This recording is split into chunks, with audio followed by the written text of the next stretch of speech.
My jaw dropped in shock as I played the recording. My unfaithful wife's lover chuckled and said, "Does your clueless husband even suspect that he's raising another man's children?" She laughed and replied, "If you do a good job today, he'll have to raise yet another one that isn't his." The betrayal was unbearable, but I was about to unleash my wrath. For years, I believed my life was perfect. As a successful financial consultant in Munich, I earned a six-figure salary, providing my wife, Natalie, and our two children with everything they could possibly desire. We lived in a magnificent home, enjoyed extravagant vacations, and shared what I thought was an unbreakable love story. I was wrong. One evening, while working late in my home office, I received an anonymous email. No text, no subject line, just a single audio file attached. Curious, I clicked play. The moment I heard the voices, my world crumbled. The voice was unmistakable, Natalie. And she wasn't just talking. She was laughing at me. "Does your clueless husband even suspect that he's raising another man's children?" A deep, arrogant male voice sneered.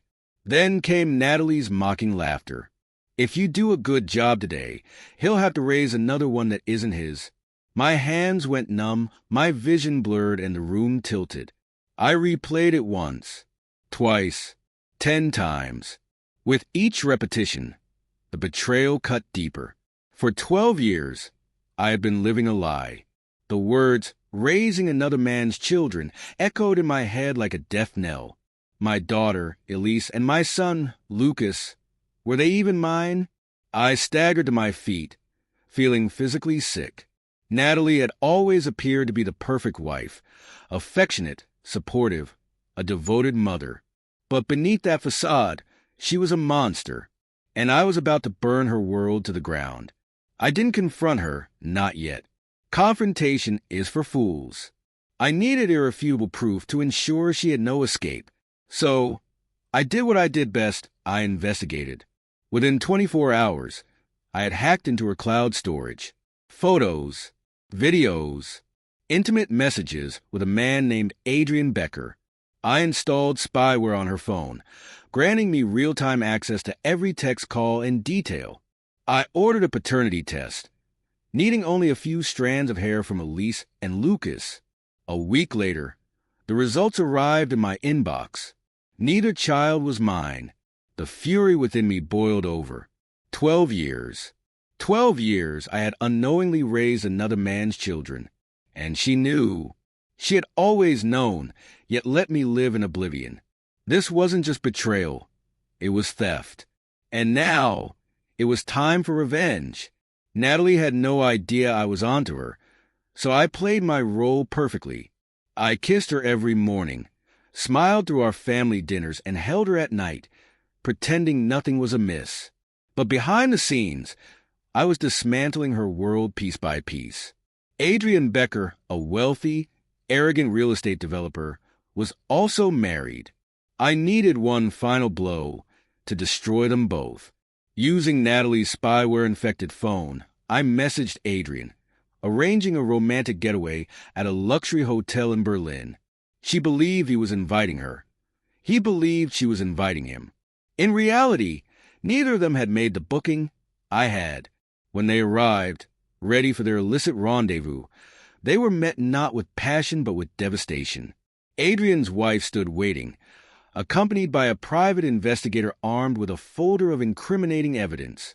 A live-streaming camera broadcasted their affair to all their closest contacts, Natalie's entire social circle, my family, her colleagues.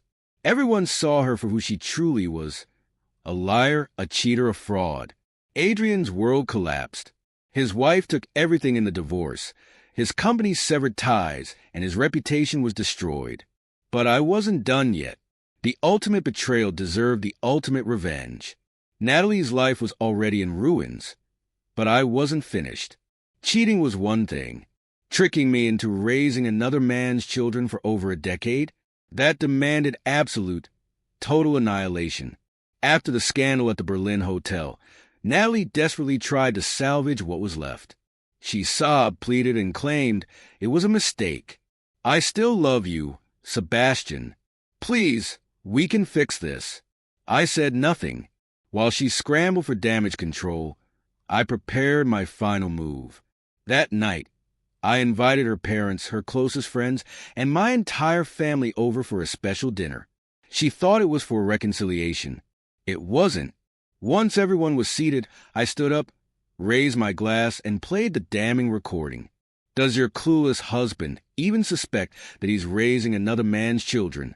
Natalie turned pale as a ghost. If you do a good job today, he'll have to raise another one that isn't his.